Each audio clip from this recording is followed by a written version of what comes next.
Sehat insya Allah hari ini? Baik. Siap semangat jalani puasa ya?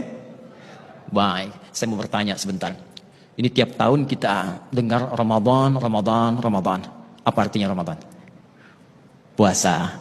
Apa artinya puasa? Ramadan. Baik. Ini yang dikhawatirkan. Jangan-jangan tiap tahun kita dengar Ramadan, tapi kita tidak kenal dengan nama itu. Maka bagian pertama ini, kita akan coba belajar apa yang disebut dengan Ramadan. Apa rahasia di balik nama ini?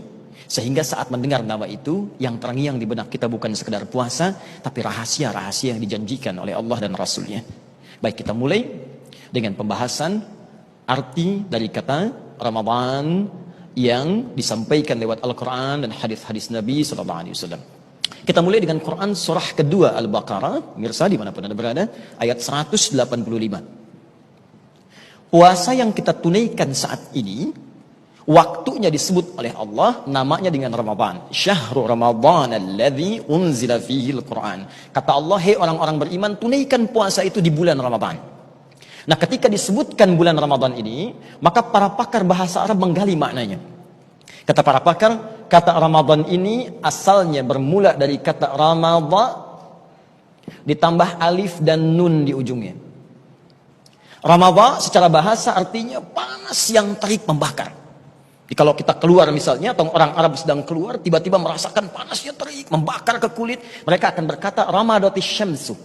Matahari teriknya panas luar biasa. Tapi kalau teriknya bertambah lagi, sampai menghanguskan benda-benda sekitarannya. Ada kertas, hangus, habis. Tak tersisa bahkan debunya. Ada benda lain, habis, hangus. Maka dalam bahasa Arab, rubah kalimat Ramadhan dalam bentuk superlatif, sighah mubalaghah. Maka rumusnya tambahkan alif dan nun di ujungnya. Dari Ramadhan menjadi Ramadan. Secara bahasa berarti panas yang sangat terik membakar sampai-sampai menghanguskan semua benda di sekitarnya tak bersisa. Bahkan debunya pun tak nampak. Nah, kenapa bulan saat kita puasa ini dinamakan dengan Ramadan?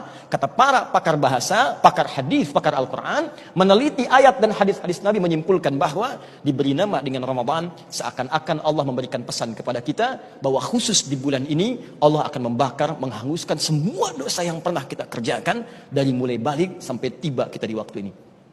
Karena itu orang-orang dulu saat mendengar Ramadan, yang terbayang bukan puasanya, bukan lapar hausnya, yang terbayang dosa saya habis, dosa saya habis, dosa saya habis. Dan hal pertama yang paling didambakan oleh seorang hamba dari Allah itu bukan dunia, tapi ampunan dari semua dosa yang pernah dikerjakan.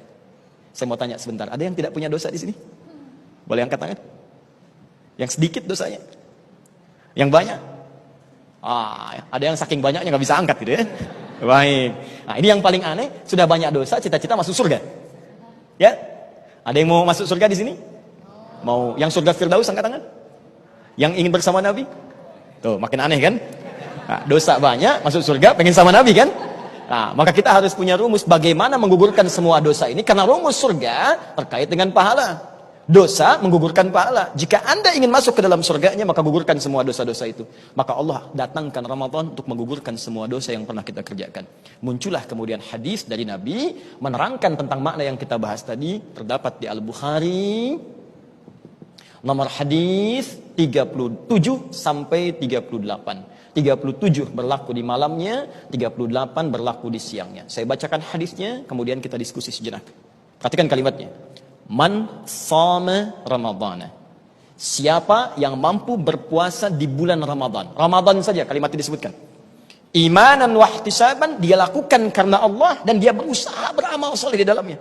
Ghufira lahu ma taqaddama min dzambi. Maka Allah berikan anugerah pertama kepadanya, diampuni semua dosa-dosa yang pernah ia kerjakan selama hidupnya. Itulah Ramadan. Paham sampai di sini? Baik.